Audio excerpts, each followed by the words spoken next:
well, let's let Ed, I think Ed probably has something he wants to say about this. I've been burning over there for many years, and I'd say probably I've burned over there for 20 years. And Ed Myers has always done the same thing.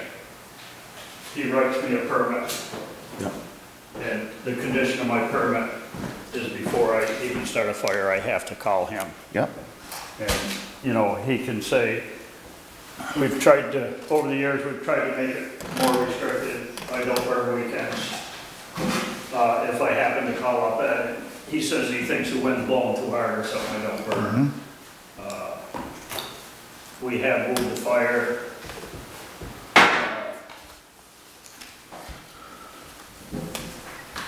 We do have a fence all the way around it. I have moved it down the hill. I have a travel trailer sitting very close to it. Their house sits probably some 500 feet away from the fire. And again, I don't want to address this issue and take a lot of time, so. That's good. You know, all I can say. I think the issue here is maybe multifaceted. One is when there in fact is a complaint in a neighborhood, it is the job of the fire person to rescind the permit. And then you guys have to work that out. I mean, it's that aspect, the notion of burning, whether you were burning leaves in your yard or you were burning leaves in your yard. You are not allowed. Let's define it. It's not the leaf. I know. I'm going there. The Sir, I'll get back with you there. I know that other materials are being burned, and that's illegal. So you need another place to burn or to dispose of them. My only question to that is when they burn over there to Lake Perrin, when they have the bonfire, does that stuff all off from Lake Perrin? I don't know about it. I think it's firewood. Yeah. I don't know. But the greatest share of my burning, a lot of my burning I do is over the years I've had, you know, logs trucked in and, you know, saw them up for firewood, and then what I have left I burn, you know, in an open burn to get rid of, you know, the stuff that isn't good enough to burn in a wood stove. Again, so that, you know. I have a feeling, Ed, that given our history, that that the difference between the facts and your perception of them is probably slightly different. I think that I would imagine you've burned construction waste there. I'm sure there's others who know exactly what they've seen being brought in there. I don't know if, but again, I'm not getting into a civil dispute between you all.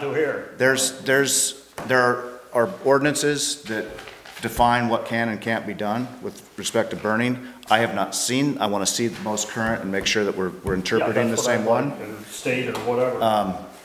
And we tried to access those, and we're unable to through the fund site today. So. Did you check with Ed Myers? I had no opportunity to do so. Does he? I can check with him. About the ordinances around burning. Yeah. I've spoken with Ed a couple of times, and actually at one point he had thought that there was a state ordinance or a state regulation that if there was a complaint that invalidated the permit. But then he's done some more research. I asked him to do some research on that, and the last I heard from him was he had been in touch with someone at the state level who seemed to have a lot of information about it, and he gave me his contact information, but I haven't had a chance to talk to him. And he had volunteered to, well, he's available for people to contact in terms of more information. But I haven't seen the North Bennington exactly. I mean, there'll be a state ordinance, and the North Bennington, whatever the North Bennington would supersede that unless there's protection for. So there are 3 copies of that person's. So I think it would be appropriate to give each of you this guy's contact. We will contact as well to get an understanding. But again, it sounds like if there is a complaint, it's through the state that maybe you need to register that complaint, which then bolsters your position. I mean, ultimately, at the time, the amount of time or length of time that you've burned freely has nothing to do with this.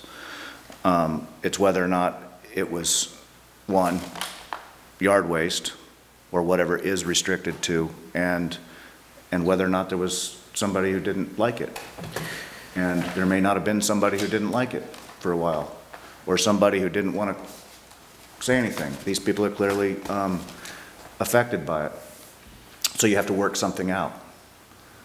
And that would be either, I mean, ideally, it'd be working something out with them about, you know, what you're burning, how big the burn pile is to affect how much of a nuisance it is off property. I mean, What, question for you, Matthew, going forward, because going backwards, I wasn't there, I don't know you, and I don't know you very well, and I can't tell you what was burned or the conditions necessarily, but what would be the best scenario for these folks going forward? If they have a question about, does Mr. Corey have a permit right now? Should they be calling the fire chief right then? Should they call the state? I mean, just to answer that preliminary question. I think that's what you've done in the past probably, is called the fire chief. Yes. Well, again, we were told that there would no longer be burning permits issued up there. And now I'm hearing some waffling going on. We have the ordinance right here. We talked to Mr. Talbot. He agrees with us. So what else do we have to do to get this stopped? Well, My house is no longer staying. if this, Ed, is this a valid burn permit? Yeah, it's good. Issued I when? think May 3rd, 13. And there's no provision in the ordinance that you cannot bring in materials. No, I fully agree. Believe me. Originate on the site. Does that mean that if you are processing your cordwood, you can't burn your bark? Yeah, no, that's where I get most of my smoke from. That's, you know, my question on that. I'm still unclear on that part. You know, there may be some gray areas in the ordinance, but, and I'm in no position to enforce it. I mean, it's Yeah, not and really. I don't want you to, as I say, I think I do have one other quick thing to bring up to the board, and then I gotta run, because Okay. as Janet told me before, I think I'm taking up too much of your time. The only other thing I will go on briefly is the minutes where we went on the mirror. Yep. It said I was upset, and it stressed in there a couple different times, I was upset with the road right-of-way issue. I was more upset that the mirror had been broken 5 times. Unfortunately, I hate to report to the board, but what was it, Norm, 2 Mondays ago? Yeah, it was a short period of time. The mirror got broke again, now it's 6 times.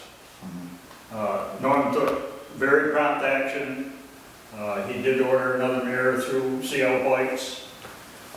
He asked me to put it up as soon as it got in. My father ran down and got it. We all worked together. The mirror's back up now, but boy, I can't understand how that area gets so much vandalism. Nor can I, and I'm not a law enforcement officer, and I would suggest that maybe the next mirror is a metal one. They do make polished metal ones. Oh, yeah. You know what, and I asked CL Lights about a stronger mirror. Ed came up with an idea about filling it with foam. I thought that was a great idea, because it, you know, it has a back so it pops out. But here's the bigger issue, and you know, and someday when somebody's talking to the college, anytime they have a big thing at the college, we end up paying for something.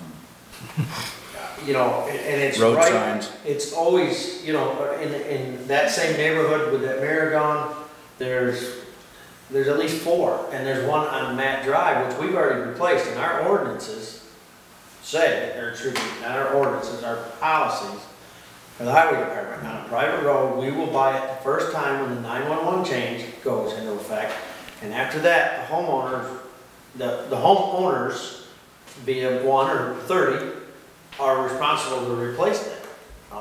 You know, so Matt Drive right now is 1. So if we have a 911 call, you know, that street sign's not there. But it's always, you know, Graduation, we lose Frederick Street, and it's always the same style. I mean, we've lost Mechanic Street off the Corey Acres sign, I don't know, 3 times. I finally stopped putting it up. You know, there's one 100 feet down the street. You know, so you know. They're being unbolted? They're expensive. They're unbolted, they're ripped, they're sawzalled, they want one, they're gonna, and, you know, and how they destroy the mirror, sometimes it's a beer bottle, sometimes it's a baseball bat, you know. And they, Well, we again, didn't try to phone this time. You did, you did. You know, if, you know, that's the best we can hope for, and why they would bother it. We've tried to get it as far off the road as possible. I painted black around the outside so it doesn't show all it does. We tried to downsize the mirror so it points only directly towards the intersection. Boy, I can't understand it. Well, hopefully I'll never be here again on the issue. Okay, Right. Just before you leave, though, I would like to personally be able to follow up on the ordinances and with this fellow here, and one report back to you, Ed, just in terms of what the ordinances clearly say, and that'd be helpful. And right now, as far as I can tell from my permit, I've got a valid permit. Well, what was the conversation? I had it revoked, as far as I know. well, this was Issued in May. May, yeah. Let's go through November 13th. Okay. But Well, I thought Ed Myers had said that he had asked you, he had told you not to burn because of the nature of the complaints. He told us it would be revoked and no one would be issued. Yep. No, I've still got it. And, Well, you just know, having a piece of paper doesn't mean it's valid anymore, Ed. Welcome, Dr. Ed Myers. Well, I will be, Yeah. believe me. As I Well, say, that's all that was my understanding. I think, you know, people have the right to burn if they follow the ordinances. Yes. And so I think that's the question. And he asked, or he revoked, or I don't know what word he used, asked you not to burn until it was clear that, what the ordinances were saying. And then I think we got sidetracked a bit by Ed's belief that a complaint in and of itself stopped the burning. I think it has to go a little further investigation than that, in terms of whether the ordinance was actually broken or not. I haven't done anything wrong. All I can tell these people is they wouldn't have any house if I hadn't burned the way I have over the years. Excuse me, sir. Excuse me. We have a town dump that takes limbs. You don't need to bring them in from other properties and onto your property to burn them. You can take that stuff to the dump. You don't need to burn anything It doesn't there. cost nothing. I've got the right to burn on my own property. Well- Well, only I certain think that's things, Ed. unclear. It's unclear at this point. Thank you. Okay. I need to know how to get this resolved, because this is what I get. It goes around and around and around. I get one word from one person, no word from... We have soot and ash landing on our house. Does my house have to burn down before you listen to me?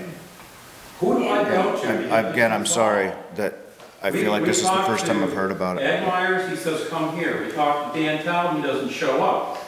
Well, Who am I Dan- supposed to yeah. go to get this resolved? Should we have a, Can I say something? Please. Sure. He has been burning, well, like he said, for 20 years. Okay, fine. There might not have been any homes out there at the time. That's correct. Now you've got people that are living there that have spent good money on their homes. I was working, so I didn't see all of this burning going on. But when I'm home, now I'm at home, I've retired, I see this black smoke coming up, and I've got someone over there that is cleaning my furnace and could not believe the black smoke, and then I get all this soot coming into my yard. This was last year. This year it happened again, the 20th of September. And then while I'm going home from my walk, I knew he was burning because I could smell it on Mechanic Street. I go down through and I got all this black soot all over. You pick it up and it's like tar. Yeah. But I think you guys know that that burning's not going to stop until you make a circle all the way around it. I was gonna ask, I was gonna ask Mr. Corey, what's the frequency we're talking about? Once a year, 20 times a year, every Well, weekend? he does it whenever he feels, he brings the brush in. Right, He brings stuff in, he's not supposed to. right, but is this every week? Is this every month? Is it? Oh, it's when he feels like burning, Okay, and you never know when he feels like burning. You go out, come back, your house is full of smoke. Yeah, I mean, I can't leave my windows open. I agree that it's completely inappropriate. You know, And we're standing there talking about it, and here he's bringing more brush in. He's not even down there. so call the police and have them determine whether or not he's had his permit rescinded. I'm not a legal body. I can't go and arrest the man for violating a burn permit. I have absolutely no jurisdiction over it.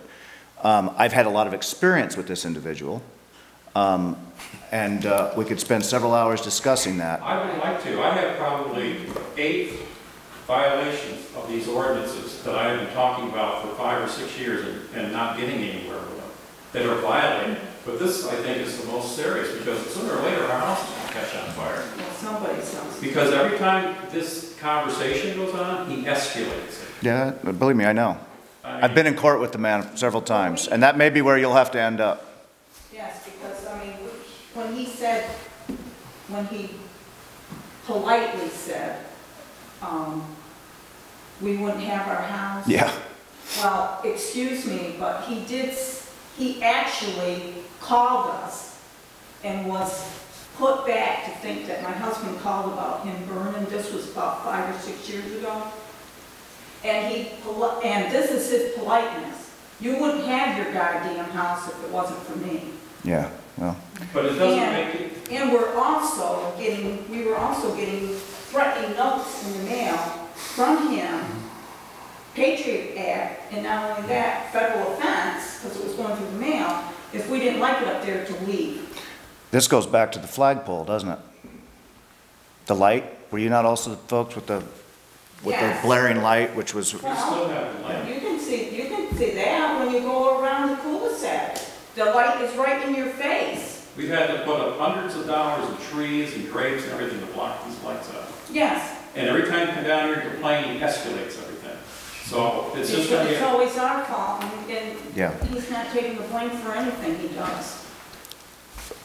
we're going to find out whether or not he has been burning, whether or not, and I certainly hope that if that permit has not been rescinded as of yet, that it will be effective immediately. The next time he burns, again, we have very little, other than to call the police and demonstrate that there's been a violation of an ordinance, which the Bennington police will then say, well, we don't know your ordinance.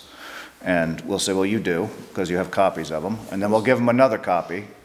And then if they're feeling good about it, they'll enforce it. well, what's the point of having a North? We moved to North Bennington because I have experience with ordinances. I've worked on planning commissions and I've worked on regional planning. And so I'm saying, great, we have ordinances. And they aren't followed. And you can't get anything done about what's written in here. And I think, sir, that 99.9% of the people follow ordinances, and having them makes it such that it's a better place to live. That's not going to stop the individual who doesn't care. And that's what you're dealing with there. But if you can't enforce the ordinance, what's the point of having it? Well, because it's one person. Again, it gets back to, it's like a dog ordinance. I can't go, we can talk to people and say, you know, you really shouldn't let your dog bark. Ultimately, it's the police who you have to call. Well, next time one of these fires gets set off, we're calling 911. Okay, Get our homes in Well, jeopardy. that's what, fine. that's what Ed Myers told us. But we were told to come here. We thought we were going to get this resolved tonight. And obviously, this is not the place to resolve it.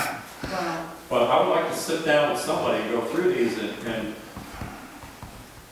try to get the ordinances followed that are written and approved by the town of Bennington, North Bennington.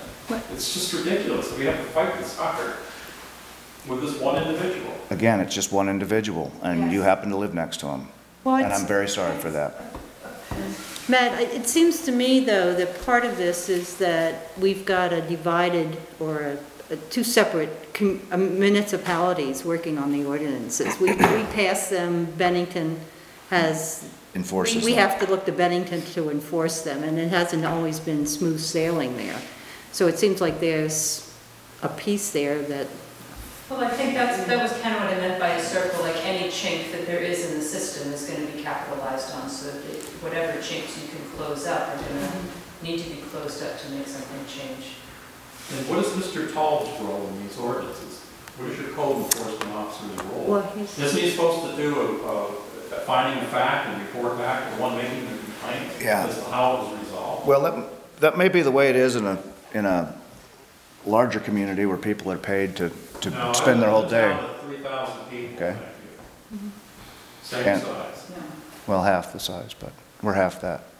But his job is mostly zoning, providing zoning permits. Again, I don't know what his role is with regard to ordinances, per se. We should find out. But like I said, people have come to us and we've had to end up encouraging them to contact the police department when there is a violation of an ordinance. It's not it's not subject to criminal penalty.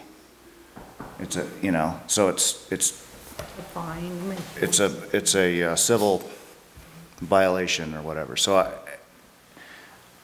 again, I believe me, I understand where you're coming from, and I would encourage you the next time it happens to do exactly what you suggested. Particularly if the fire chief has told you that would be a good idea, because that puts them on site.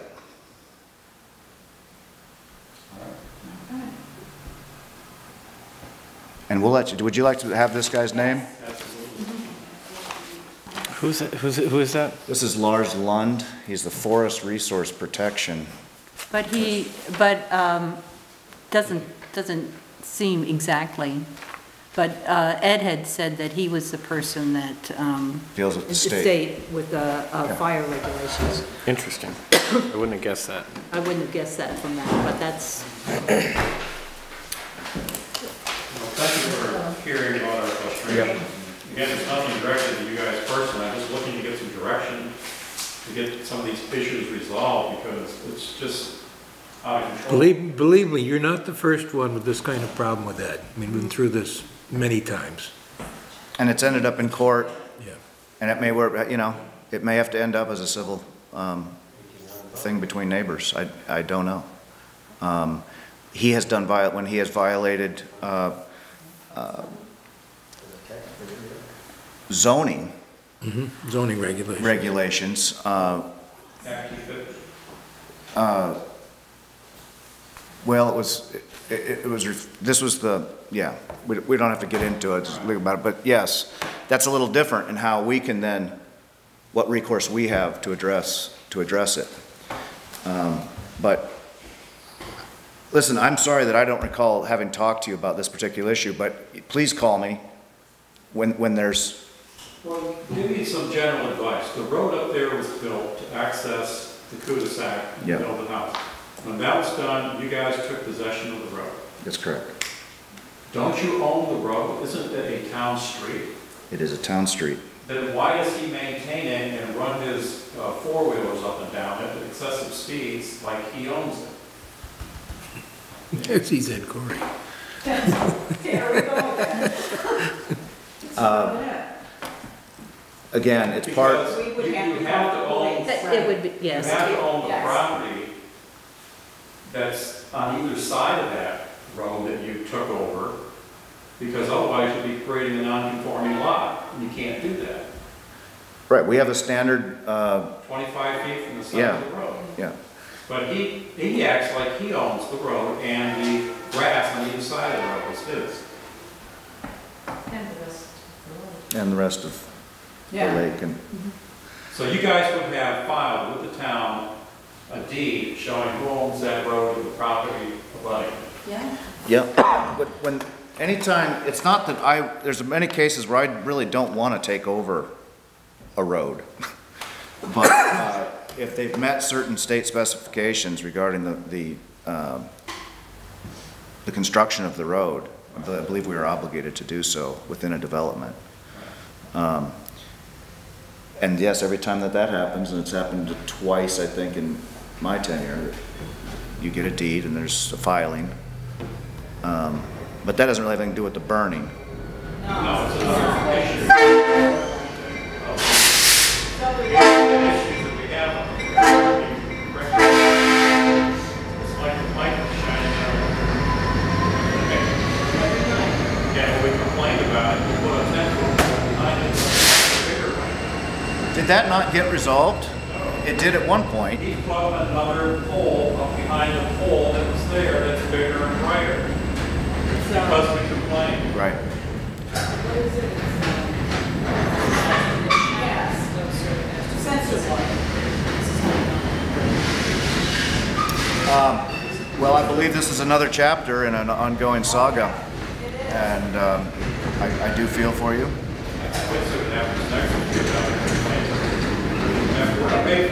Yes, we are, because it seems like every time we say something, the last time we got a letter in the mail threatening us was 4 years ago.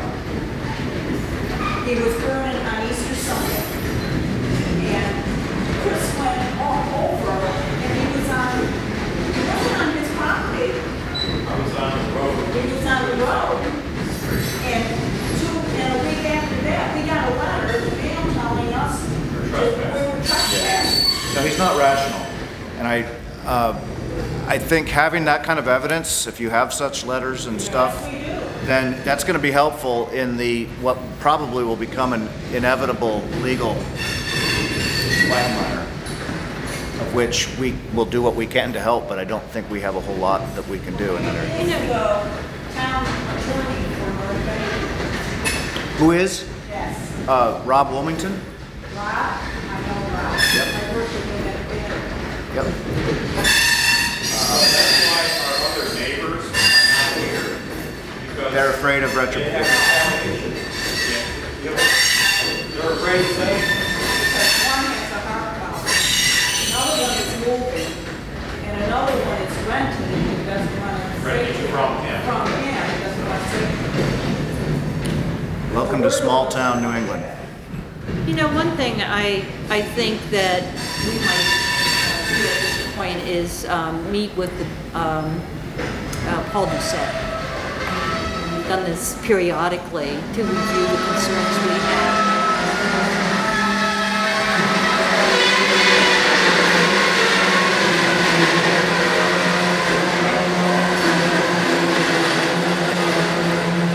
Comic relief in the middle of this.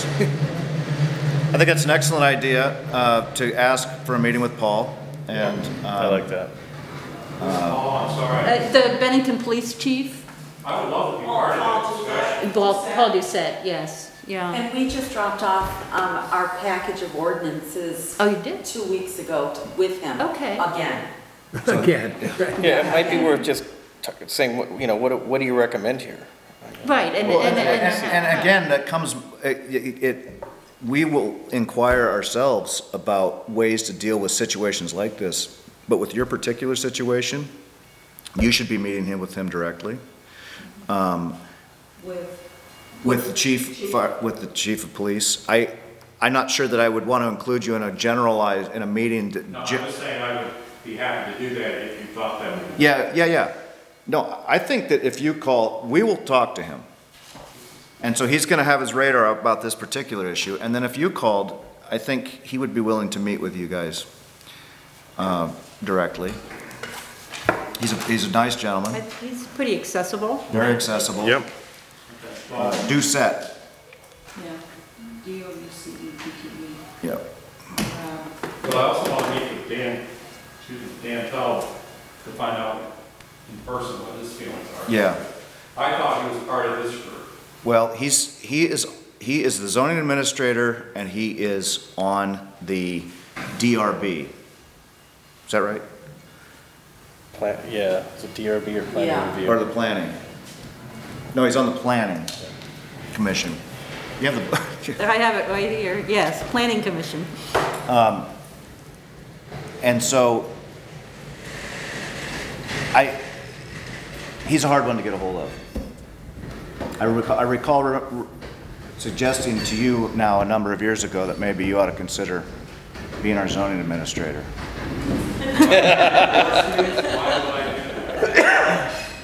Yes, you did ask me that. You file a regional plan Yep. every 5 years. Yep. How do you get state money if you can't enforce your ordinance? You couldn't make it. State, Prove it, we could not enforce our ordinance, we could not receive funding from our regional plan. yeah, I suppose that could be challenged again. I mean, one person isn't gonna be able to enforce every, curb your dog, don't sleep in the park, don't, all the various antiquated ordinances we might have. So I don't think that's gonna be an issue with the state funding. But we do have to file and rewrite every 5 years, both on alternating 5 years, the town plan and the zoning ordinances. But we're not talking about curbing the dog, we're talking about instances where the ordinance isn't being followed by the letter of the law or the spirit of the ordinance, and it's causing havoc with surrounding properties. That's a little different than curbing the dog. And again, I guess I need some clarification on what it is that I can do to enforce them. Or what, I don't believe I'm responsible to enforce them at all, but maybe what our zoning administrator can do to enforce them.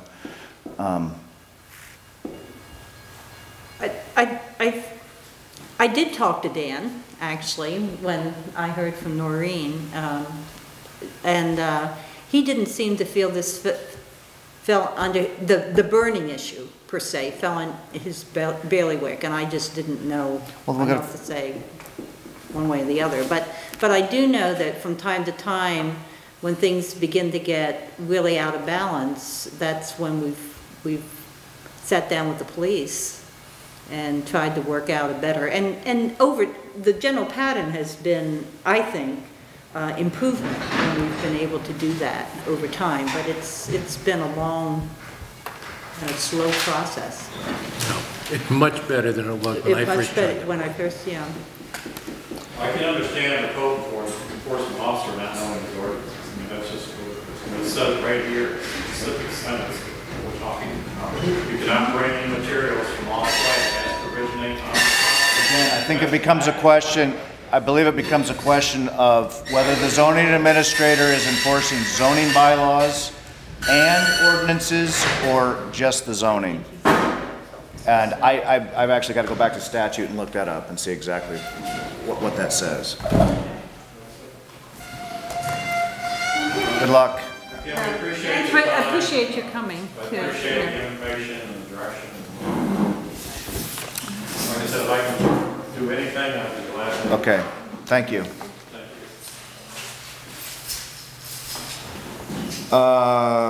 Next citizen is Dr. Wood, who wants to tell us about the park. So I thought I'd update you very quickly about the park and then ask you about a sign that we'd like to put up. So I don't know how much folks have driven by, but we've got some trees planted this spring, and we're going to be doing some groundwork this fall in terms of establishing the area around them. And we had a lovely offer of leaves and manure for fertilizer and some leaves for mulch that we'll work on figuring out how to coordinate. Yeah. So things are going nicely. Got very much going there, and things survived pretty nicely. We're thinking about how to do that very intense rainstorm we had in the spring. We're going to need to reroute some water around and move the bed.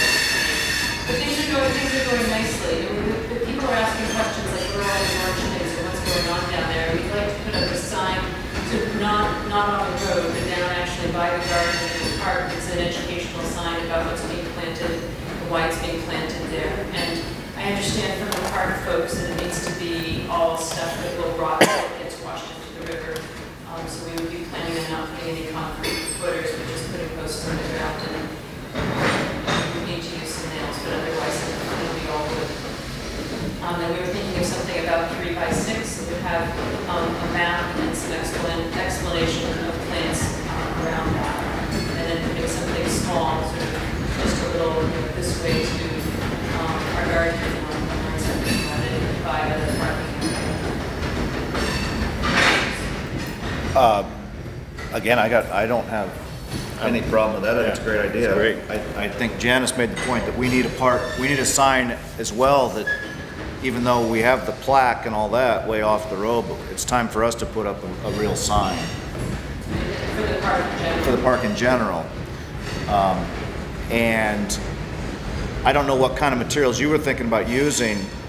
I'd like to go to the CDC on that again and see if somebody in the wood shop or whatever would want to do, you know, a classic state park router signs with the yellow and. If you put up one of those signs, you know, including a direction down to what we're doing, that would be fine, or we could do something that matches that sign so that the parking area looks unified. Yeah, I think The sign down.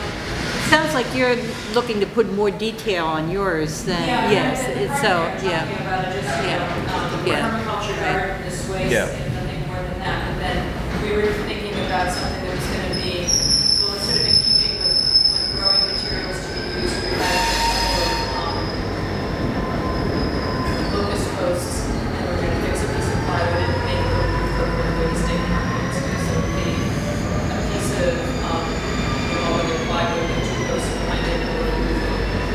And at least in the beginning, we weren't going to make something, you know, like, well, I can't really, I don't think we could use this, but we weren't going to enclose it. We were going to use laminated materials so that the overhang would protect them, and then they would, you know, have plastic over them. I think that, I could be wrong, but if they're worried about stuff washing into the river, I think you have to use solid wood, not plywood or pressboard. They don't like that getting into the river because it doesn't break down the same way. Yeah, like flashboards for the dam, you have to use, like, you can use whatever grade you want, but it has to be solid wood and not. So there's two issues. One is you're in a floodplain, so there's that general concern there, but the issue that I think is most important for that piece of land is it's under a covenant that restricts what can be built there. No permanent footings and stuff like that.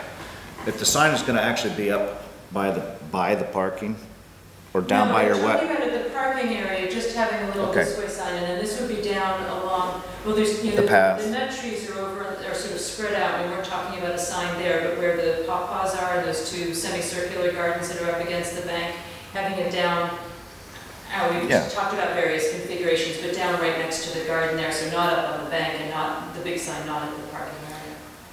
I say go for it.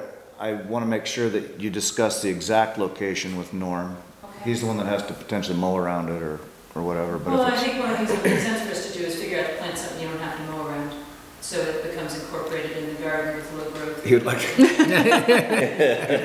you plant the entire thing to something he doesn't have to mow around? Yeah, our goal is like, I'm a weed whacker avoider, so we'll try to do something that, little shrubby stuff that you can get close to the sign, and then you can mow a smooth sweep around it.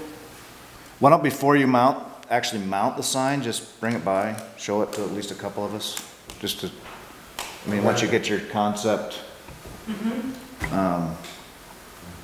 Just, and then I would like to try this, and actually I'm gonna have Mark head up, because he's the park guy, but to head up looking into getting a sign that we could then attach on the underside of it, an arrow to your thing.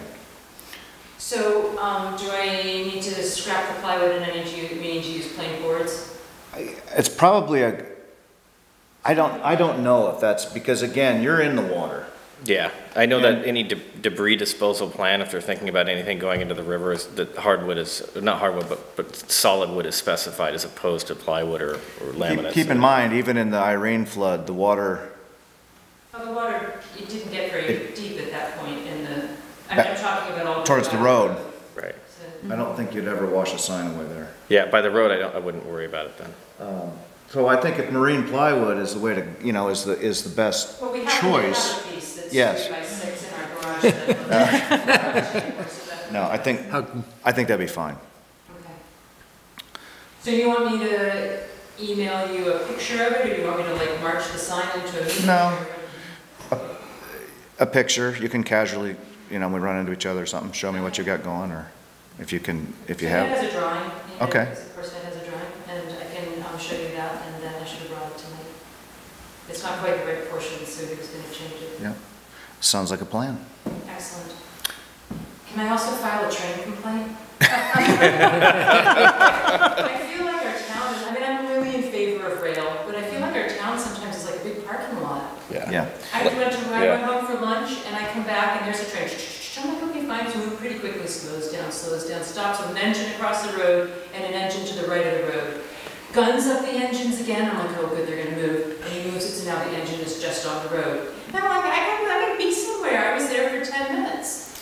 The most calls I get about anything is people who have sat for over a half hour and have been unable, where it's actually crossed both crossings, maybe even all three. You know, and my concern there is that it's a major hazard for emergency vehicles, fire, ambulance, and any interactions that we've had with the railroad about it has been to deaf ears. It just doesn't, I mean, it's not railroad traffic, it's moving Well, everything around, it's not. But they're making their money they dragged Omnitrek, this all really started when it got determined that they could move calcium carbonate to Maine, the paper industry, and elsewhere, as I understand it, much more efficiently by rail than over the road.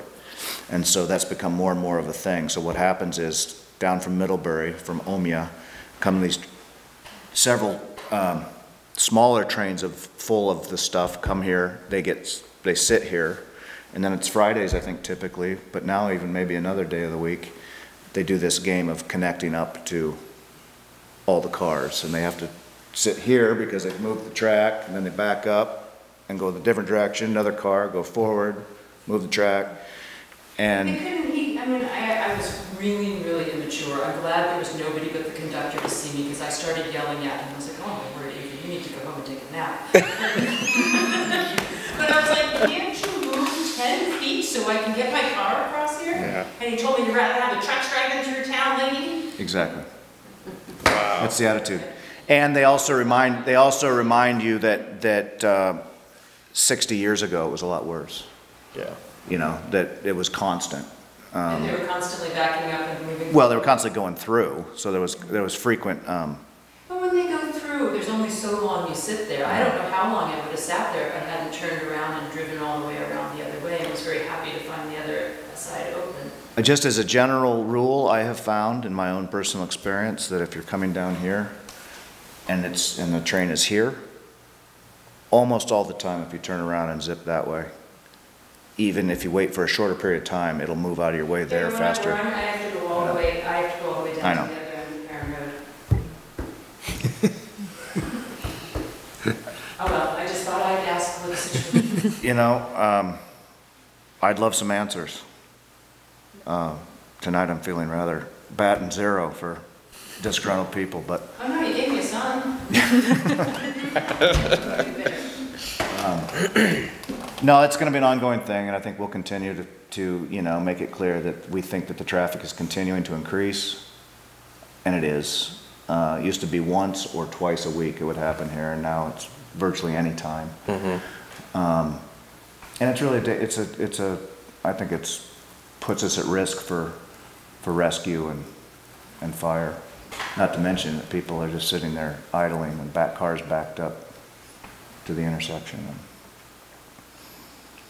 I think having individuals, I've always say, people often come to us and want us to solve the problem, and I'm not saying that's what you're asking, but individuals calling the state in larger numbers, well, it's not the state, calling the railroad. Because I really love it if we got passenger rail here, so I don't want to be complaining to. Yeah, passenger rail, like you said, passenger rail will go right through.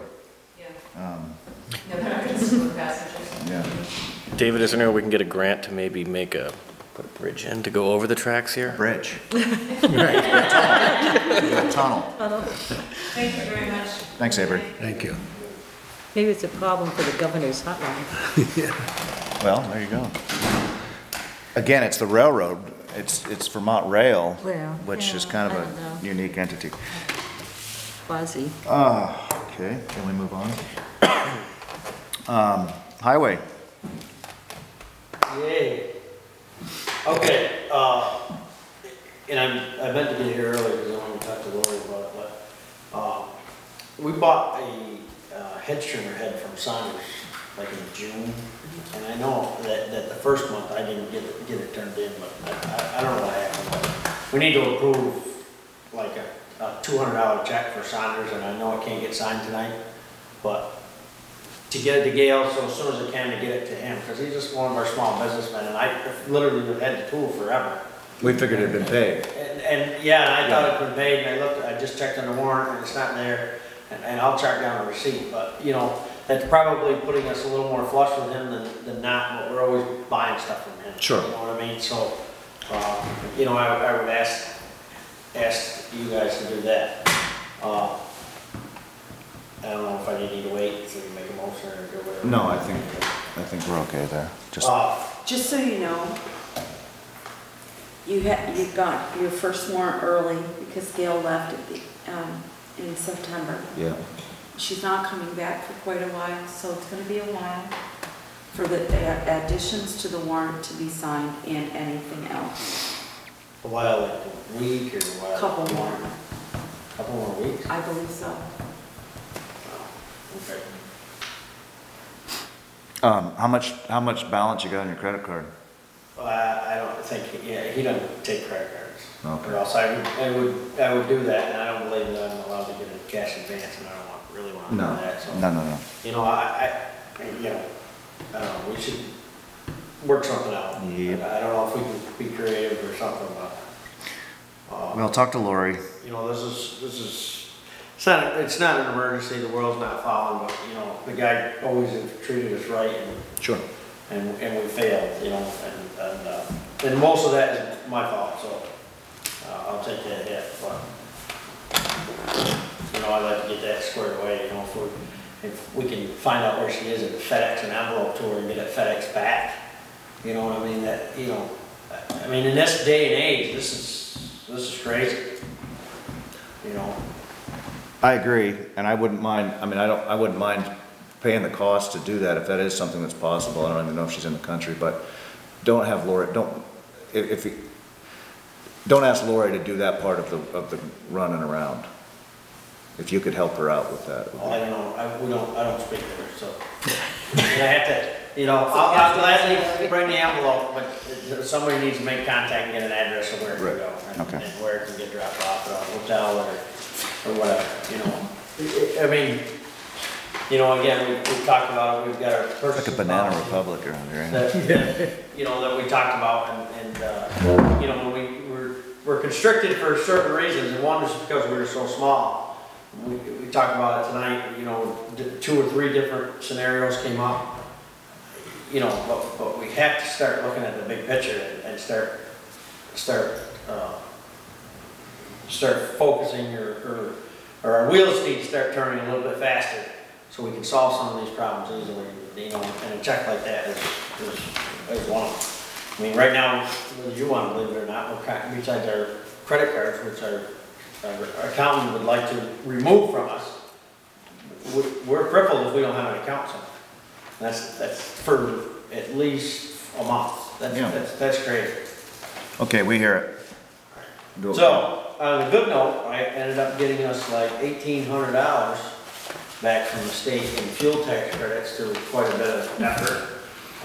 And I would certainly suggest that this goes back into our fuel account and our maintenance account, because we've had, again, a couple of big expenditures this year, but I don't know where this is going to end up. No, I'll keep that in cash and pay Saunders. There you go. That's not a bad idea. Thank you, Norm. All right. You know, I know it was a lot of work to do this, That was really great. and I did help you. Yeah. Good job. And yes, that was money that was spent as fuel for your business, so I agree. And also Paulins helped us recover. Without their help, a lot of that money wouldn't be recovered. Just from their accounting of the. Very nice. Yes, so that, you know, they spent quite a bit of time and they were Johnny on the spot with it. We have entered into an agreement with Mobile to get a municipal account. So we have another credit card, and I signed that, but they came printed as the town of Bennington. And I told them to reprint the card, and that's been like 3 weeks, and I haven't received them. Because I don't want us getting confused or how the bills come. Well, maybe all the bills would go over there then. Yeah, we can work that out. No, they have our address. But what that will do, that will save, in the fuel, we can decide whether we wanna go, but what that would do, that would take all that paperwork out of the mix, and that would be 29 point something cents a gallon on diesel, and 20 on gasoline that we would save just by using that card, because they removed the tax. Yeah, Fantastic. that's And we great. can't, I'm almost tempted to just start using that card, because with gasoline, you can't go back and recover the tax. With fuel, you can go back 3 years. With gasoline, you can't go back 3 minutes. Once that pump's collected, it's gone. So, I don't know, we can talk about that later. Here is our healthcare notice, again, because I'm thorough, everybody signed it and said they received it. Good job. Roads, big thing right now, we're in rebuilding chaos, as people might notice, the village. We're on Park Street right now with one of our local contractors, Matt Morris, and we're putting in a bunch of drainage culverts that we've got some grants for. David came down and inspected those today with me. It's moving quite along. We actually, in that one that they were jackhammering out, we got to the depth that we believe we need. You know, that's gonna be a little bit of a process. You know, the Bank Street in the center of town, as everybody knows, it's all tore up. Please, if you can go Church Street, West Street, Parent Acres, any way that you can go around Hawks Avenue, utilize those streets. One that's going to make you so less aggravated as the motorists or the traveling public. And it's gonna, you know, if we get 500 less cars through there a day, that's just faster than they can work, and the faster we can get through this project. You know, so that's the big thing. I've had many opinions on it, good, bad, and different, and you know, but it's coming. They're ripping it apart, and there it is. When's the expected date of completion? The expected, the proposed date is November 1st to have it paid by. Now, I believe that date will shift out a little bit further. You know, if we have more of these rainstorms, yesterday, that rainstorm probably set us back a half a day. I was here last night till 7, they had a crew here, probably about 7:30 till 8:30 or 9, just filling some potholes that were just terrible. You know, it's you know, we don't have any control on Mother Nature. Same with us on Park Street. You know, we're hoping to finish that up and then actually grade the road one last time. And our neighbors right up the street loaned us a pretty big piece of equipment to help expedite that. You know, so we're doing the best. We're doing the best that we can do. We are getting some new sidewalk. It's not all coming on Main Street. You know, as we well knew. But we're working on it, we're expanding it a little more, we're stretching, we're going a little leaner. We're actually spending probably next year's money this year to get that done, but, you know, but the more people can stay out of that intersection, the faster we can go. You know, please, the local businesses are open. Every business on Main Street is open. So if you have to do commerce with them, actually come. There's parking up here, there's parking at the ballpark. I'm not going to say that it's parking at the Catholic Church, but they have a pretty big parking lot. It's on Sunday that's not very empty most of the time, unless you happen to see a Marhar's vehicle or a Hanson and Walbridge or something like that out front. Probably stay out of there. You know, but all the businesses are open, the laundromat, gas station. But if you can avoid that when you're just traveling through, travel somewhere else. And I know it's hard because I catch myself in it and like, why did I go this way, you know? So, with that, we'll move on to leaves. Leaves suck. I hate them. First week in November is the last day I'm picking up leaves, and I don't care who said it. So you are That's putting it. these up then?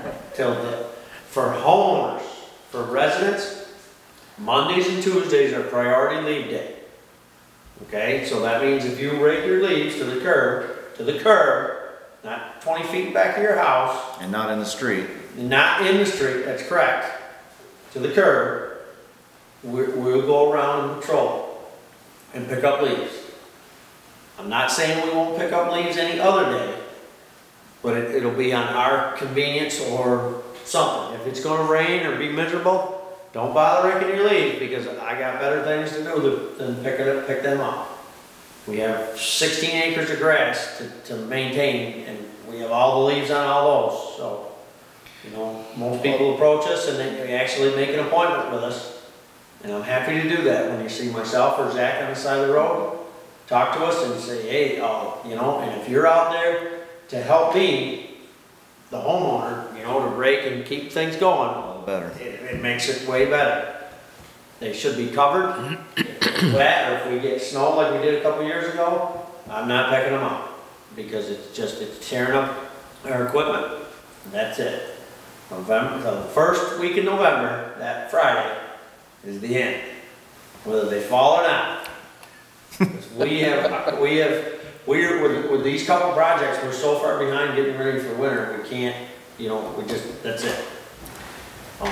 So Friday is the 1st. So it's not the first week in November. It's First full week in November. Okay, so the 8th. Let me get my calendar. Oh, see, I wrote November 1st. No, I'll give you the first full week in November, the 8th. That is correct. So the 4th and 5th, there'll be some stragglers. You know, you know, that week we'll probably be hustling around. But after that, again, you know, there's plenty of places to get rid of your leaves. Yep. And handle it. If you want to put them in the back of your truck, we'll meet one of our guys. You can bring it down to our leaf pile and push them off. I got no problem with that. With leaves, but so that's where we are. I want to remind people that, you know, it's a service that is offered by this village and not by, I don't think, anywhere else that I know of. So work with Norm and Zach, I think it's a great idea that if you just find them on the street and say, look, okay, I'm going to be ready, you guys write that down, almost by appointment or by neighborhood, if they could get people. Right, and we have the locals, and again, I don't want to, believe me, I'm not looking for any new business, because we're busy enough. You know, every morning we go out, we look around, and we see, you know, there's some places on Main Street, there's a house just up the street from where the big construction is. Take 3 full truckloads out of that one residence. Well, the person that rakes your lawn will always talk to us and say, all right, here I go, you know, and believe me, if you spend the effort to rake them, I don't want them going all over the street either, because you're raking them to the curb, you're bringing them closer to it. But you gotta understand that we have a lot of other things, a lot of other irons in the fire right now, and that needs to take its proper priority level, and it's not very high. You know, so that's it with that. You know, again, winter's coming. I've signed a contract from American Rock. I see on my desk today. Somebody was nice enough to bring the mail in for me.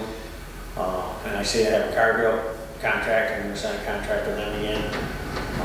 American Rock is $7,000. Treated salt. You know, we're going to go that way again. It's proved itself the last couple of years. I fully believe that treated salt is the way to go. I know it's a little more money, but it's better for the environment, it's better for the rivers, it's better for our trucks, and it works faster. You know, and with us, it's, you know, time is work value. I did read the purchasing policy. It was late. I actually read it the day you sent the email, but I haven't had time to talk to you about it. And I don't know if we want to talk about that offline or I sent it out because last time, the money limits were a question, so. What did we? No. So I was Well, the asked, biggest thing is that it caps me at $1,000, and again, right, it seemed low. here, you know, in our world, and I don't want to talk numbers, but our fee negotiated by our contractor was much more than $1,000. But, you know, we negotiated some of those things, and you know, we work things out in this community because, again, when we happen to make a mistake, now we're another month to get a check for something. You know, we approved a couple checks last month. You know what I mean? So we do things like that. You know, and again, we just had our Vector truck. We used it for 4 days, and then we really didn't need it for the 5th, but it was $1,300 a day. So we went to another vendor and said, "You want to employ this truck for the day? You just absorb that cost. You know, we're not making money on it. You know, and I can negotiate those deals. You know, and I mean, again, sometimes you just have to do that, and that worked out, and that good karma. You know, in our world, whether you believe it or not, we're not rich enough to afford to buy everything. Sometimes we have to beg for it. You know, and that good karma goes around and around, and it's proven ourselves today. You know, in an hour, I had a truck from Peckham up the road sitting on our job doing work for me. You know, I had a curb picker, a $4,000 curb picker from Jerome. It's brand new. You know, those guys have only used it once or twice, and I went and just took it. You know, and then again, that good karma goes round and round. So, you know. Well, so what you're suggesting is you need a little more latitude, and I'm certainly for that as well. So I was just looking for a figure of what might be reasonable there. You know, I think $5,000 is reasonable. You know, and He's again, still going to talk to at least 2 of us, even if it's less than that. You know, he lets you know that. But I think. Yeah, well, I think what it talked about though was the need to get bids over a certain over a certain amount. So and I agree that in a small community like this, or with a limited number of vendors, that you probably aren't going to do that for something as small as relatively small as $1,000. Yeah. I think 5,000 would be in my eyes, a good point of bid seeking. You know, I like some of the things that they do, and like your primary vendor. Like, we really should have a couple of agreements, and one is with our vendor that's doing some work for us right now. We should have a contract saying that when I call you, I'm going to get this piece of equipment for this amount of money, and that's it. Because what that does is that protects us in a FEMA emergency or something when we call him before we have problems. And that's okay. Now, you use the flip side of that. If we have that, then we can't go in and say, all right, you're kind of slow this week. We're kind of broke this week. Will you do this for this amount of money? You know, it kind of tied your hands a little bit. You know, that's a double-edged sword. I don't want to establish vendors. I mean, the usual suspects for those smaller jobs already exist. They're already going to treat us right. I just think we have to have a policy that makes it. At what point are we going to seek bids for a job? That's really what it is. And I think $5,000 makes sense. I mean, I think 8 years ago we set it at 1,000 maybe when we were, but you know, it's just gotten where you can't. Well, 5,000 is the new 1,000, so. right. So that, actually, I think we removed the section about Limit. running it through the board, I mean. Right. And just left it at the limits for bids and then just direct purchase. So Maybe send him the most recent copy that we went over with that last meeting. And I think it did. I think we did take that out, which I think gives you the latitude, more latitude than what you see there. I mean, you know, again, I think it should be suggested if time allows to talk to them. I know where my compass bearing is, my moral compass is, but I can't tell you that you shouldn't make yourself safe for everyone. right, well, You know what I mean? we shouldn't be, You know, right. And things should be able to be changed, and for some people they're big, and for some people they're small. Yeah, but we're not writing policies for certain individuals. It's, you know, it should be That's what he knows. individual neutral, yeah. So should I go ahead and change it, bring it next time for signature? Yes. Do Yes, that, definitely. okay, will do. Is that it, Norm? Yeah, I guess the only other thing I can say, I mean, and I don't know if you want to hear it, but I kept my tongue quiet, but I gotta say something, if we're gonna go, if we're going to go and try to enforce an ordinance on any individual in this village, if you're gonna do it, you gotta hit the whole circle, okay? And I can tell you, if one person just doesn't like their neighbor, no matter where it is, everything that they do is gonna be 10 times worse than the people down the street, okay? So if it's a campfire, and when we're talking, did we knock a building down and we bring all kinds of painted wood, or are we burning scrap lumber, okay? And believe me, I've had my differences with certain individuals, and we'll just leave it at that. You're not a governing board, but take a little bit to granted. I mean, one thing was mentioned about a snow pile and a light, and I haven't had anything back, and that was 3 years ago. No, I know. Now, we haven't heard a peep since then, so, there's big mountains and valleys. But let's just leave it at the fact that we all understand the general goodwill interpretation of the burning permit, and if it's either being met or it isn't. And a campfire is certainly inappropriate, as long as, and the nice thing to do is to, of course, notify your neighbors that you might be having a campfire, or even if you're going to be burning a pile of wood, that they might want to close their windows, they might want to whatever. But you're right, and it'd be nice that all the neighbors get along, but that's not true in any street or any environment, that we're all 100% perfect. All right, but I had to say that, so. I will say that did you? I'm gonna ask you, did you flush all the culverts out? Did that go well? We did, Sorry. that went actually extremely well.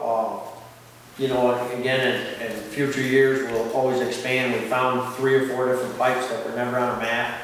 I mean, somebody knew that they were put there, but, just like the cistern, somebody knew what was there. We can't figure out who said it was, but anyways, so that went really well. We got a lot of garbage out of the system. We have some on 67 past Chem Fab that are down in the highway, and I have to have a meeting with the state and find out who owns them, because they're in pretty good disrepair at the bottom of Royal Street. Yeah.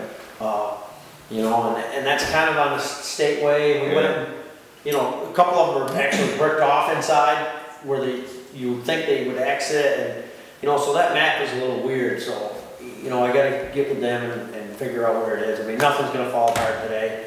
Right. But the need for maintenance, and that really should be an ongoing thing. I mean, we had. Well, the first day, just for round figures, we did like 30 of them. The second day, we did 4. Wow. Because Got hung up on Water from Chem Street. Fab, 500 feet of pipe was completely blocked. Wow. They So- sat there for hours, and that machine is We impressive. actually, Yeah. and if it wasn't for the fire department helping us, we would have never got through it that day. And they kept bringing water down, or whether you decide that that's a good use for your tax dollars or bad use for your tax dollars. Well, you know what, from where I'm sitting, we would have never done it without it. Yep. Because by the time you pick that truck all up and glue the boom, and it's just a process in itself. So they saved their bacon for a couple days. But that worked really well. Now our system's going. Now yesterday in the rainstorm, you go down Water Street by the hangar, people were like, well, that didn't work out. Well, it's leaves on top of the grate that we're plugging the culverts, because as soon as we got in there and cleaned them off, it all went. Yeah. So that's money well spent. I mean, it's expensive. It's $1,300 a day. We had it for 5 days, and you can do the quick math. Right. We only used it for 4. We basically gave a day, and Lori's gonna write up the bill. I see that as an every other year kind of thing at the most. I'd like to think we could avoid. I could probably deal with every other year, but we can't have any more than that. Because Right. the problem is it's. Once they fill up, then you really start doing the fill damage to the You pipe. start going down, and we'll look at Water Street, okay? We've cleaned Water Street. We didn't do the pipes, because we can't, but we cleaned them with our truck, and they're all full again. I mean, we have a considerable amount of driveways, if we wanna talk ordinance, Yeah. they're getting their, you know, that are breaking them on, we have homeowners that are mowing grass in it, and this is the same in every community, we're no different. But again, if we don't bring that truck in and spend some time now, again, you know, we use that weed, but if we can sell a couple of days out of that truck and use it for 3, we'd be crazy man. Yeah. Because the more you get it, the faster you go. You know, and the more educated. Ours, unfortunately, it's manpower driven because we have a considerable amount on water on Main Street. All our culverts are on main roads. You know, where all the traffic is. So you gotta have that guy, one guy with them, and then you need a traffic person. And we really could have 2 or 3. So. I would just like to say that, Norm, we received a letter from a Mr. Tommaso Rendino regarding his appreciation for the sidewalk over on Bank Street extension there. Really? And as you recall, he's the fellow you said, well, you ought to send a letter. As we were standing there. Is that who that was? I didn't hear about that. He says, I will, and he did. And I'm a little trouble reading all of his handwriting, but the gist of the letter is fantastic. What a great job you did. It's not just a joy, but a safer route now. He walks that every day. You know, he's tickled pink. Happens to also be the father-in-law of this fellow right here. But, Keep him happy. Keep him happy. Listen, you know, the homeowner that's there, I've got a lot of compliments on that sidewalk, and even our part-timer that worked for a couple of weeks, that came to us, you know, you can be proud when you drive by. Looks great. Both vendors that worked on that sidewalk, now that the trees are planted and a little bit of fence, everybody's thrilled with it. But here we go, and and I'm telling this to anybody that lives in a community other than ours. If you live in Shasbury, if you get them to build the rest of that sidewalk, we'll plow it. I promised everybody that walked by it, so talk to your Shasbury Select Board. You mean to next year. go up Hall Street? No, to go straight out on Bank out. Street. And keep going straight out Bank Street, and as far as they go, the village of North Bennington will plow it. That'd be great. We'll help you maintain it, whatever assets that we can do, but we'll plow it and we'll put a little salt on it. And there's a ton of residents that come from that direction, that walk through the weeds and then come, and, you know, and that would be a wonderful gateway in those villages. I fear that our actual town line is another block. Our village line is another block west there. In other words, we might be on the hook for that, for another length of. Well, according to, because again, my pleasure for leaves, there's a big producer right on the corner in one of those pieces of property. And I did everything I could to disprove that he was not a North Bennington resident, and he is, and that line is right there. You know, as far as any of the tax maps, so I can't tell you what that's just. We'll take a look at that. Let's move along. We've got a public hearing to quickly do. The DRB, there's nothing really going there. There was to be, and then that got postponed. Fire department, water board. The water board's been, of course, involved with this project because they're paying for this water line part of it. It's been rather involved, but I think it's really been a great upgrade to the general water system. Steve happy with that? Is he doing pretty well with the way it looks? I haven't spoke to Steve, but the department, Ted and Jerry. They're happy with it? Yeah. Good. And they had their guy, they had an engineer from their own Otter Creek overseeing everything that was done. What they've done, the same thing we're doing, we're getting to, we might as well extend that sidewalk 15 feet. And what they did was, we have a live line here that used to feed that fountain. We might as well, this is the time to pull that out, or this is the time to remove that hydrant, or, so it's kind of those little add-ons, but in the end, that's all gonna be good, and hopefully we won't have to dig it up again for 100 years. 100 years. All right. It was 1920, I think, roughly, when that line was put in. So it has been almost 100 years. New business? I don't really know where this goes, but, so, someone needs to let me know whether or not to Oh, pay right. this water bill The water bill for the, for this building. for this building was how much a factor of what greater than the last one? Generally, it's about $35 Per And- quarter or per half? per half year. Yep. And it was 215, and 57,000 gallons of water were used from this building. And I called Neil. The upstairs toilet's been shut off for months. I don't know if he's Yeah. checking it out. You know what? here, Yeah, a year anyway. What if that was just a gift that we inadvertently gave to that visiting, Well, you Train. didn't give the train water because they ended up having their own, because George and John did the garbage instead. They didn't need water, they only needed garbage. so they didn't hook up to removal. fill up their big tanks or No, anything? and Okay. they brought it to the lake. Parent dumpster, Yeah. checked with Marlene. Yeah. and- So it ended up being just their garbage. And we verified washed the that, building this winter, but just the downstairs. I No. mean, even just for the garden hose for a day. I mean, No. you know. I mean, it's not a ton of money, but it's just very strange. Mm-hmm. Very strange. He shut off the building this weekend, or came, and I think he turned off the toilets and the sink. to see if there was any, And wrote the water meter reading down. That was our understanding. And he may not have got to it this weekend. He said he was going to, that's his plan, to check it and see, if it's a faulty meter. I don't, did we check for sure that it wasn't just a misread meter? I believe, yes, he did. Okay. Neil's on it. All right. That's So all I'm we gonna can- hold it for a while, but, yes? Yeah. I mean, maybe the water department has some idea. Or the meter's gone faulty or something. I mean, suppose this that is could- more than the fire department, and they wash their cars all the time. Well, but this is a bill for where? This bill is for this building. Exactly. The fire department gets a bill as well, Yeah. and their bill is less than the one for the Well, depot. That doesn't make any sense at all. Okay. Well, should we make a motion to enter into a public meeting to inform the community and to solicit comments about the status of the North Bennington Depot roof repair and the trustees' intentions to apply for a transportation alternative grant? So moved. Second.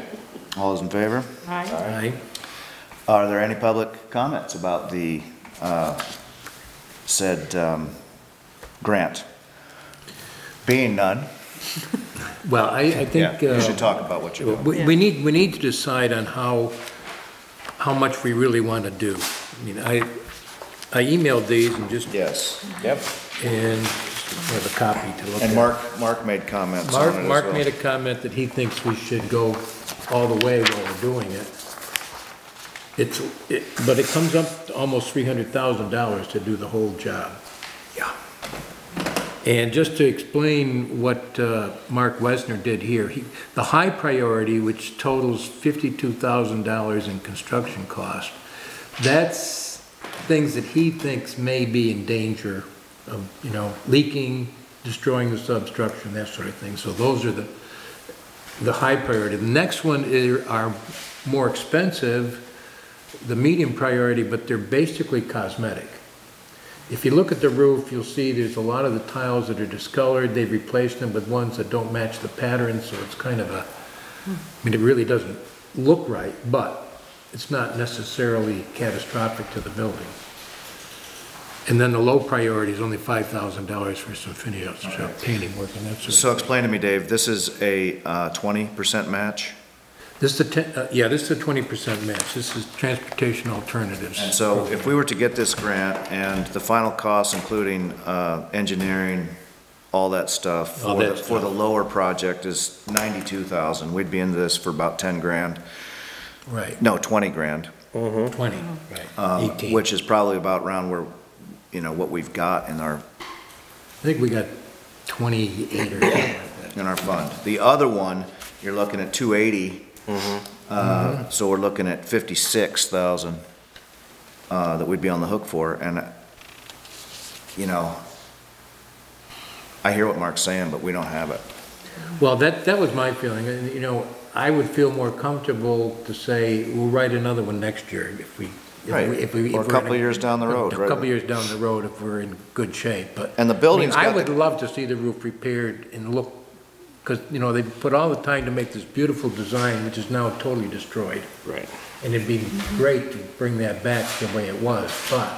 Have you seen that photograph on, Rob has put up some new photographs, of historic photographs of the village. I was looking at them last night. There's one picture of this building in, 1918 or something like that? no, there's one when it was like in 1980, whenever, before it was repaired. Oh, okay. And it is, Oh, yes, right, that's awful. I mean, Yeah. the clock tower's not even there. There's holes in the wall, it was a complete mess, and. Yeah, the and Scots did a Scots wonderful totally, thing, yeah. you know, so we owe that legacy to them. And I think the building has the cachet that at any time we need to seek out the money to do the work, I think we. Yeah, and just another comment. Last week, this gal from the Agency of Transport, her name was Caitlin O'Shea, and I think she contacted you, Lori, anyways, I wasn't. Yeah, she did. She's the Historic Preservation Specialist for the Agency of Transportation, and she did make a visit here, and so I wrote to her, you know, apologizing for not being available and giving her a little bit of background and told her that we were going to apply for another grant. And her comments, which I'm going to quote in my grant, were, "The North Bennington Depot is a beauty, and it's definitely on one of the state's best enhancement projects. Excellent. And it's nice to see it used and loved." And she just said that that the contractors let her come in to see the inside, and she said, "What a beautiful interior." I mean, that's That's good stuff. I mean, people that from outside, we see it every day, so we just take it for granted, but. Well, and I think that's credence to the argument that we would be able, when we're a little bit better able to. Yeah, that's why I put these two together. I mean, the construction cost is one thing, but, Then you got you know, you're not gonna be able to do it unless you have a design engineer, and it has to be managed, and there has to be an inspector here on the site and everything that just almost doubles the cost. It's still a lot less doing it through a grant than Oh, doing absolutely. it on our own. And I feel that high priority's gotta be done regardless of where we are financially. That we have to do. Yep. Because the last thing we wanna do is start degrading the whole infrastructure of the roof. When is this grant due and when does it released? It's due next Wednesday. Okay. They will let us know in January. It'll take them a couple months to get the contract, and then you have to go through the design phase. You're talking a couple years. Yeah, they could, yeah, okay. All right, So then we don't have to cough up the money in a month. okay.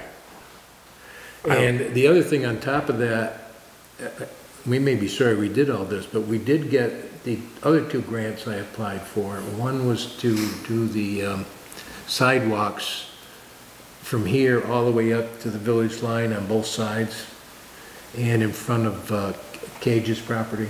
Wow. And it's to get up to Kevin, so that'll, tying that in with the other project, that'll make most of this area in pretty good condition. Yeah, And that was $162,000, and then we also got the grant. It's like a money train. I know. I know, but you gotta match it. I know. These are 10% matches, so it's not quite so better. bad. And the other one was a $25,000 grant to do what they call a scoping study for Mechanic Street. Mechanic Street used to have sidewalks on it. They were just gravel-type sidewalks, Norm? Yeah, well, they were oil and stone. A lot of driveways are that way. Well, they don't do it anymore because of the environmental repercussions. But, you know, on Church Street, there was an oil and stone sidewalk there. On Mechanic Street, there was an oil and stone sidewalk. And, you know, they just, every year, you know, on any type of blacktop, even your driveway, when your grass grows, and it's just a little bit, and now they're gone. It's totally gone now. You know, you can see, I mean, only little spots the size of this paper remnants of it. And, But what's nice about it is it was set up to have sidewalks with a nice green space between the sidewalk and the road. That's right, that'd be good for And the it's all safety level, I mean, school. it's all, Yeah. We just did on Bank Street to get away from, we went around the tree. Yep. This would be on the south side. Yes. On the side that Rob wanted to come in. Yeah. How about South that? side, That's, you know, the only side that we plow. Yeah. You know, but plowing that in the wintertime, It's a drag because It's- it's going over dirt. it's a brutal mess. You know. And there's a lot of people who live there that need to be Yeah. able to walk into, you know. anyways, we did get those 2 grants, so Fantastic. I've signed the letter of commitment, and they will be producing the formal contract within the next month or so, and then we have a month to select the engineers. And well, what we should also do, I have a resolution that needs to be signed, if we all agree. Okay. And the other thing we need to do is appoint somebody to be the local project manager, which Jim Sullivan has agreed that he's willing to do that, so, For which? for both Okay. those projects, and for this project. Okay. If we get it. All right. Anyways, this is the resolution. I got silly, but required by law, so Okay. I'll give this one for Lori. Okay, let me just read it for the TV. Resolution, whereas the Village of North Bennington has received a grant funded by the Robert Simmerbowl Fund of the Preservation Trust Vermont to assess the condition of the roof structure and the roofing of the North Bennington Train Depot, and whereas the assessment carried out by Mark Wesner, historic architect, identified a number of problems with the roof structure and the roofing, and whereas the North Bennington Train Depot is a building on the Natural Historic Register and an iconic symbol of the village of North Bennington, and whereas the Vermont Agency of Transportation has invited application under its fall 2013 Transportation Alternatives programs, the goals of which include historic preservation and rehabilitation of historic transportation facilities. And now, therefore, be it resolved as follows, that this Board of Trustees endorse an application under the Vermont Agency of Transportation's Fall 2013 Transportation Alternatives Program for the repair of the North Bennington Train Depot roof, that David Monks, Village Trustee, is hereby authorized to execute and provide all documents necessary for completion of such application, that the village will provide the required matching funds, that the village agrees to maintain the property, and pass this 8th day of October 2013. All right.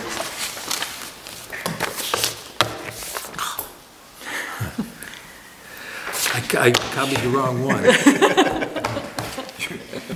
Well, what I'll do is I'll change that and we'll do a sign off Yeah. at Lori's place, Lori's door. Lori's door.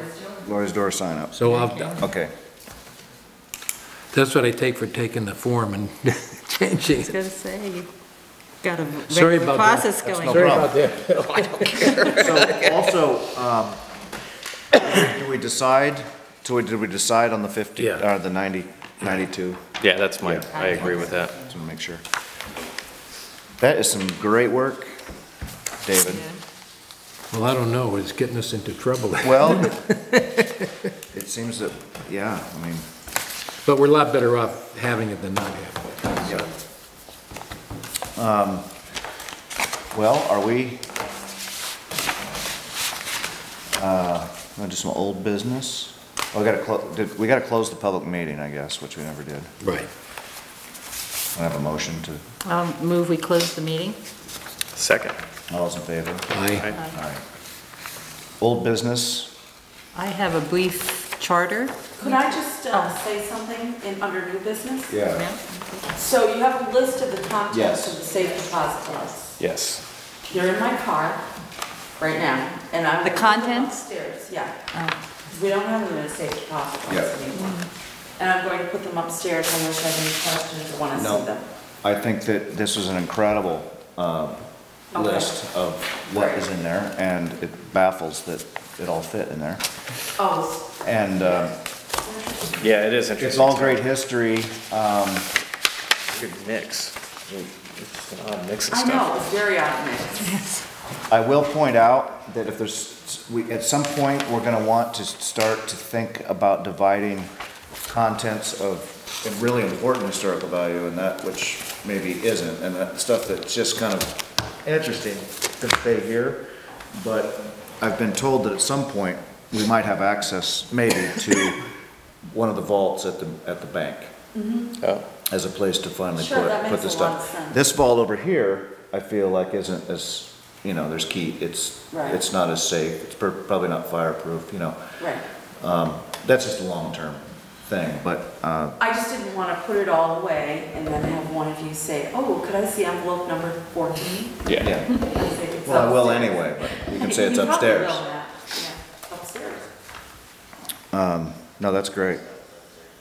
It's not, I have that box. It's in my car. So do we have a safe deposit box No. at all? No. None at all? No. Okay. And I don't think we need one. It did, Janice, I have all the deeds, or all the titles to vehicles, in my safe Okay. at home. And I've given copies of those to Gail. I think in a way it's an antiquated, Only because And if we we had gold need bullion them or something. often. right, We need them Yeah. more often than you would think. yeah. And I'm at work by 9 when the bank opens. I'm not home till after 5 when it closes. So that's a problem.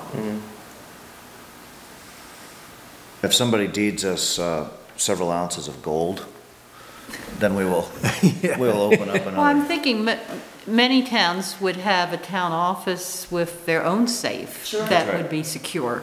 And I we do mean, have I a would- safe that's secure. I mean, We that's have one that's why. so secure we can't get open, and we've got one in there too that we could. Yeah, Yeah, but I mean, that we know is fireproof and all that. right. And that we could access on our own. Sure. Our own hours. Okay, That's all I wanted to say. Well, if anyone has one of those. I'll say, Yeah, right. well, I suspect that one that's in there, if we could, I suspect it's fireproof. Well, the safe's there. It needs to be cracked. Nobody knows how to open it. That makes it very safe. Who knows, Or maybe there's someone who which knows would be how to worth do doing, that. it may be full of gold, so. You had, I have a brief report. Yep. I promise it will be brief. Bill and I met again, what we've done is come up with, we've gone through the charter, we've identified what each of the sections is about, what the issues are, from our perspective anyway, about each one that should be reviewed. Began a list of who in our community should be involved, because it's in their purview of involvement, and sort of began a timeline. And also, so I made copies of that Oh, for great. everybody. If I'd gotten it done sooner, I would have emailed it out, but, anyway. So, I also spoke with Rachel and asked if she would join our group, and she was glad, Rachel Schumacher, so she was glad to do that. great. And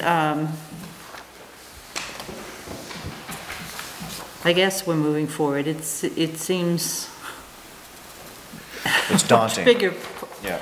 And I do think, at some point, one of the major decisions that we'll need to make is whether we go in the direction of just modifying what's there, or whether we go in the direction of really streamlining it. Yeah. And, which is what I think Bennington, when we compare it to Bennington's, for instance. Yeah, there's a Ones lot that- of, yeah. Bennington's half the size of ours. yeah. And there's I a lot noticed of. that on the internet, all the different towns and things, the ones that have done them over, very, very Well, streamlined. we're in a Yeah. weird situation too, though, because there's a lot of it you can streamline because the state law is state law. We're not gonna Supersedes go law. out, So you we're not can gonna go out and remove make it, new yeah. law based upon our charter. So we can refer a lot of it to state law, which is what Bennington did, but then there's all these really unique things about our relationship with Bennington that are unusual about how the powers are exchanged and how that relationship works, that actually are gonna make it longer than Bennington's no matter what. The other thing I think probably needs to be done is a conversation with Rob Wilmington.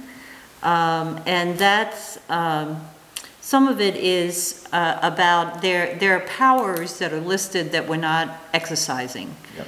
And does it make sense to eliminate them because we're not, and we never have, or is there some pitfall of eliminating them and then down the line wanting to Bring them back. bring them back, like Police. police department is one. One that came up was running our own power plant, having our own power plant. Yeah, and how we manage the water rights for the village, the old privileges, like, we don't want to Yeah. relinquish that, but what is it now? Right. So I would like to, I think it would be wise to have, I'm assuming it's Rob that, Yeah, he would have some answers on that. that. Well, what's the next step then? It's kind of, now you've got this, where do Well, you jump in? Yeah, well, I think there's some cosmetic stuff that we're set to Yeah. do. Yeah, I think we're- that'll make our process a little easier, but, and be pretty quick to do. I think getting some direction from Rob about what we should touch and what we shouldn't. Yeah. And then begin to work our way through. I think some of these sections can be grouped by people, or that really need to review it. And just begin to break it up into pieces if we decide to. Yeah, you Work our way almost through. really need a grant, not a big one, but just for someone who does this, to Yeah. really know, to describe to us, every section, why we may or may not want to. I'm sure there's people out there that, and yes, I think talking to Rob is the first thing, dealing with any statute stuff, but, Well, Bill had said that it was Jim Henderson, right? Yeah, I think he Had wrote recently yeah, written well, a past chart. 20 years, yeah. wrote the one for Bennington. No, I think he did one for Glastonbury, actually, because they never had one. Glastonbury, right. He Oh, really? wrote that one from scratch, so. BCRC They maybe. only got 5 residents. So I'm we not sure if haven't that made it read- harder or We haven't easier. read that one. It may not be at all relevant. Right. But I think we were going, Well, I you were think going to talking to- talk with him and just, Yeah, I want to feel him out on it. Like, I think we talked about getting this to where we have a working document that's formatted and everything, and then dealing with the ones that we're obviously all going to be okay with, like the inclusive language and things like that, and then starting from that point and just dealing with it section by section and talking, maybe starting by talking to Jim a little bit about that and saying, how do you approach this? How should we do this? I think BCRC probably has a lot of resources in that area. Right, I mean, it's- yeah. Yeah. They do everybody's town plans, they do their zoning bylaws. I would think they have run into a number Yeah, of charters. Well, that's great. Yeah, this is great. Thank you very much for doing this. It's very helpful. It's way better than my notes here.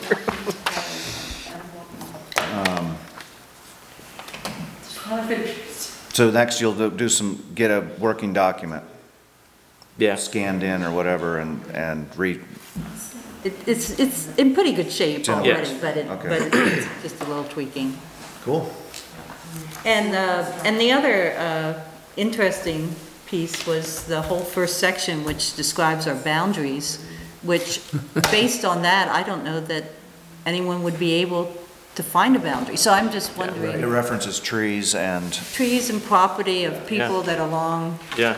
Roads that may not be there. Changing that, some people sentimental will think it's kind of nice. Well, my point about that is it's worthless. it's all part of the historic record. In other words, you don't throw away all the other ones. They're all available to read. Well, we also talked about, do you put that in an appendix somewhere. You don't have to Exactly. ditch it, but can you make the main body of the document easy to read so that you can find out questions on ordinances or whatever that is? I didn't even know whether we have some physical marker. No. That we don't, okay. Other than the certain markers at corners of property lines and stuff, that would be the markers People, that, on their that, own, yeah. Yeah, survey. And of course, now with the maps and the GIS stuff, an inclusion of the map is all one needs really, is a description. Right. I seem to remember, though, there was something that came up not that long ago where there was a discrepancy between two different maps? Or- Yes, Yes. there is, and it still exists, but it's not in the eyes of really any of us here. The federal government, through, I believe it's FEMA map or its census map, has some slight different lines on the southern portion of the village. And I think it's just a vestige of maybe more accurate transposing on maps from way back or whatever. But it's not something that we've ever dealt with, nor do we really need to, I don't think. Harlan Road was one of the. Harlan Road, whether it's the houses on the south side of it or not, and currently it's not, but there is a line that shows it, including the first the backside of properties their on the property. backside of Harlan, and then the way it goes through the college. But The other thing I see is that as we delve into some of these topics, we may come up with several options that I think it would be important to set some time aside here or, Yeah, you no, know, to talk working those through. session. Yeah, to talk those through. when you guys are ready for that, we can even bring in, you know, maybe on a Saturday afternoon or something, Rob and some of these other, try to get them all to kind of put in their 2 cents worth, and I think that'll send us in a direction. And then we'll probably do another one, where we're really starting to Yeah. pinpoint That's it. stuff. Well, fairly early on, there'll be a whole section on the trustees' powers. Yeah. And then at some point, if we actually think, did we think this is something we still could maybe bring forth, maybe this The annual spring? meeting, I don't know. It'd be a good run. Okay, well, that's, you know, It's not impossible, but I think it'd be pretty tight. but then comes what's next, you know, you talk to your legislator who has to introduce it to the, Well, I think, doesn't the town have to approve it at the annual meeting? Yes. Yes. but then, and it may be just a formality in most cases, but I suppose there's probably some recommendations of how to go about doing the state part of it, State House part. Fantastic. I need an executive, legal brief. Can we so move? We move into executive. For For legal. second, for legal. Yep. Yeah. All those in favor? Aye. Aye. Good night.